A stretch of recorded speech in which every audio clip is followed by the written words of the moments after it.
Ustazdын үйүндө калып илим алууну баштадык. Бирок имам Азамды түшкө чейин көрө албадык. Устазды 1000 адамдын ичинен да оңой эле таанып алсак болот. Орто бойдон узунураак, удай өңдүү, кең далылуу, көздөрү чоң экен. Кийимдери таза, жумшак. Андан эң таза мисктин жыты келип, жүзүнөн нур чачырап турчу. Азирети имам менен кучакташып учураштык. Абдуллах узакка тигилип карады. Устаз ага тигилип караганда илимде, оолуялыкта жана соодада алдыңкылардан болушун көргөн болсо керек. Балким, журт сагыныч үстөм келип, киндик танган жерин сагынып, мөлтүрөгөн булактарын көз алдына келтиргендир. Ичкериге кирип, көпкө чейин сүйлөшүп отурдук. Бешим намазынан кийин сабакты баштадык. Имам күнүн туура бөлүштүрөт экен. Түнкүсүн көп уктабайт эле. Бир шакирти 20 жылдан бери башы жазып көрбөдү дегенин угуп, ишенбеген элек. Түнкүсүн Куран окуп, танкысын зикир кылат. Соода иштерин карап, 5-ден асырга чейин сабак берет. Асырдан шамга чейин маселе сурап келгендерге жооп берет. Жардамга муктаж болуп келгендерге жардам берет. Шамдан куптанга чейин пикир жүргүзөт. Илимин деңиздей, зээни өткүр, өзүнө да, шакирттерине да талапты катуу коет. Соодада да адал жана арам нерсе аралашып кетпеш үчүн катуу сактанат. Күндөрдүн биринде кеземе жана жибектерди иреттеш үчүн бизди базарга алып барды. Азирети имамдын шериги жибекти 200 дирхамга эмес, 400 дирхамга сатыптыр. Аны уккан устаз шеригин катуу урушуп, сатып алган кардарды таап келүүнү талап кылды. Кардар келери менен ага 200 дирхамды кайтарып берди. Алардын ортосунда ажайып тартышуу башталды. Бул акчаны алыңыз. Биз бул жибекти 200 дирхамдан сатабыз. Жок устаз, сизден Алла ыраазы болсун. Бергениме ыраазымын. Базарда мунун наркы 500 дирхам деди. Мен 200 дирхамдан сатам. Мунун ичинде пайдасы да бар. Калганы адал болбойт. Базардагы бааны билемин, бирок Кудайдан коркомун деди. Макул, соодаңызга жана илимиңизге береке берсин. Амин. Ушул окуядан кийин устаз шериги менен иштешүүнү токтотту. Адалдык үчүн ушундай жол тутту. Биз бул окуядан чоң сабак алдык. Абдуллах экөөбүз соодада да устаздай адал болобуз деп сүйлөштүк. Таң саарылап эшикке чыксак, устаз бизди көрүп чакырды. Бери келгиле деди устаз. Силер жөнүндө сураштырдым. Мисирден илим алганыңарды жана кандай тиричилик кылганыңарды билдим. Соодадагы талантыңар бар экенин сезгеним үчүн кече базарга алып барган элем. Ишкерликте жетишерлик илимиңер барбы деди. Жок устаз, жол жобосун көрсөтүңүз. Үйрөнүп кетебиз деди Абдулла. Абдулла билсе да, билбейм деп үйрөнүүгө аракет кылчу. Имам илимсиздик менен кылынган ишкердик арамга алып барып коет.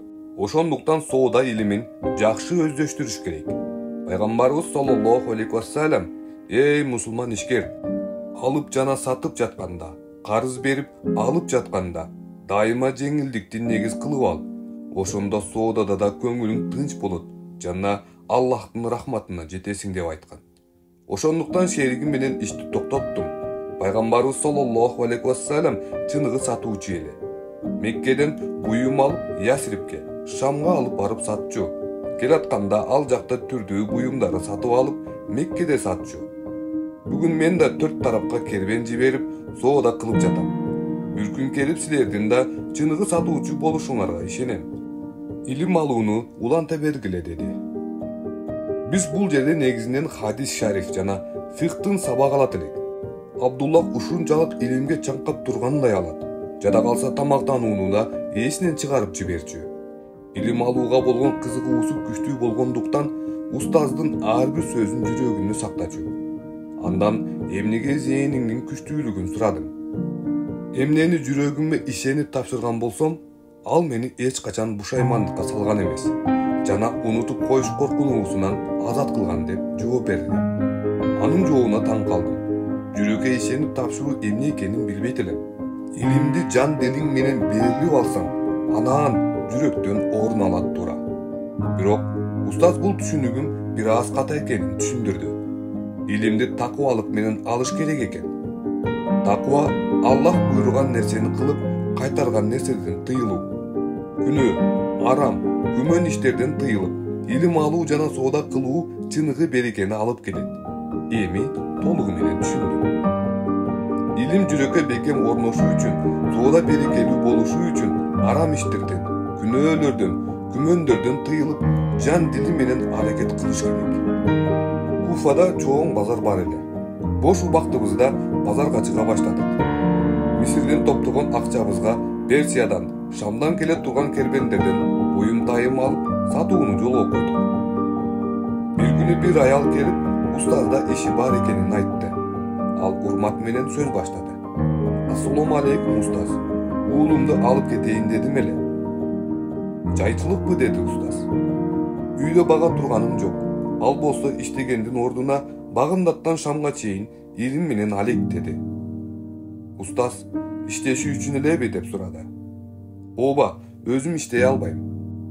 Устаз bir айга канча акча коротосуз деп сурады. 50 дирхам. Сураныч, балаңызды алып кетпеңиз. Анын зээни күчтүү. Китеп жазуу жана илим үйрөтүүчү шыгы бар. Сизге айына 100 дирхам берип турам. Дагы бир нерсе керек болсо айтыңыз деди. Сизден Аллах разы болсун. Өмүрүм өткөнчө дуа кылып өтөмүн. Ушул окуядан кийин билдирбестен соода кыла турган болдук. Бирок мунун аргасы да жок болчу. Акыры Абдуллах устазга айтууга чечим чыгарды. Азирети имам анын сөздөрүн жылмаюу менен угуп сөз баштады. Сен айтып жаткан сөздөрдү bir айдан бери күтүп жүргөм. Түшүнөм, менден уялып жатасың. Соодаңды токтотуп коет деп коркуп жатасың. Көңүлүң тынч болсун. Күрөшкөндө эле дүйнөгө аты тараган сатуучу болушуңду сезген элем. Токтотпо, бирок илимди таштаба. Илимден ашкан убактымма гана соода кыламын. Бирок күнүмдү кантип тартиптешке акылым жетпей турат деп сурады. Күнүңдү мендей кылып тартипте, бирок уйкуну таштаба. Сага бир суроом бар. Эмнеге койлор көбөйүп кетишин билесиңби деп сурады. Билбейм. Койлор түнү менен уктап, таң атканда маарап ээсин ойготот. Алар күн чыгардан мурун турушат. Сен да күн чыгыштан мурун турууну токтотпо. Анткени таңда береке бар. Эми күнүңдү тартиптейбиз. Алгач Багымдатты окуган соң зикир кыл, Куран оку, хадис жатта. Кийин соода кыл. Бешимден кийин сабактарыңды ук. Асырдан кийин соодаңа кара. Улууларды зыярат кыл. Шам окушуң менен мечиттен чыгып үйүңө бар да пикир кыл. Куптандан кийин күнүңдү эсеп кысабын чыгар. Сообуң көппү же күнөөңбү аныкта. Жалгоолук кылган жерлериңди белгилеп кой. Фыхты, хадисти чечмелешти, тафсирди үйрөн жана мүмкүн болсо китеп жаз. Андан соң эртеңки күнүңдү эрежелештиң. Ага кеткен убактың күнүңдүн берекелүү болушуна жардам берет. Куптан намазынан кийин окугандарыңды кайтала. Дарат абалда укта. 5 убак намазын жакшы окубаган кишинин башка иштерди жакшы кылышына ишенбейм. Намазыңа этият бол деди. Аллах сизден разы болсун устаз. Насааттарыңызга албетте амал кыламын деп жооп берди Абдулла. Ошол күндөн тартып илим алууга катуу кириштик. Ибадаттын лазатын жакшы сезе баштадык. Соодабыз да жүрүп жатты. Күнүмдүк иштерибизди намаздардын ортосуна коюп алганыбыз үчүн адашып же башка ишке чалып кетпейт элек. Абдуллах бир ишти бүтүрмөйүн башка ишке өтпөйт эле. Аягына чыкпаган иш, башталбаган иш деген сөздү көп кайталачу. Мына арадан 5 жыл өтүп, Абдуллах ушул убакыттын ичинде 10 китеп жазды. Хадис үйрөнүү максатында дүйнөнүн bir бөлүгүн кыдырып чыктык. Сооданы кеңейтип, жаңы жер сатып алдык. Короосуна 1000 адам батат эле. 1 жылга жетип жетпей, усталар Дубалды айлантып үй салышууда. Абдуллах ниет кылган арзусуна жетти. Имамдын көрсөткөн жолу, насааты бизди кыйынчылыктарды жеңилдетти. Устазсыз bir жумалык жолду 7 жылда басып өтөсүң деген сөз чын экен. Бул арада устаз Абдуллахты чакыртып, үйлөнүшү керектигин айтты. Абдуллахтын тою жөнөкөй болду. Үй бүлөсү жөнүндө айта албаймын. Анткени ал өзүнчө маселе. Үйлөнгөндөн кийин да илимди, сооданы токтотподу. Анын Иракта жана Хорасанда короосуна 1000 киши батыра турган кең үй бар эле.